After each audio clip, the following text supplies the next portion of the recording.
আমি তোমার ভালোবাসা পাওয়ার জন্য মরিয়া হয়ে আছি। I am dying to get your love. আমি তার সাথে দেখা করার জন্য মরিয়া হয়ে আছি। I am dying to meet her. So কোনো কিছু করার জন্য মরিয়া হয়ে ওঠা, এইটা ইংরেজিতে প্রকাশ করার জন্য আমরা ডাইং টু তারপর ভার্বের বেস ফর্মটা বসিয়ে দিতে পারি।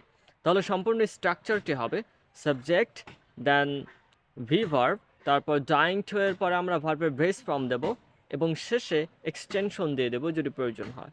So let's try to make some more sentences by using this structure. আমি একটা নতুন ফোন কেনার জন্য মরিয়া হয়ে আছি। I am dying to take a new phone. আমি আমার মনের ভাব প্রকাশের জন্য মরিয়া হয়ে আছি।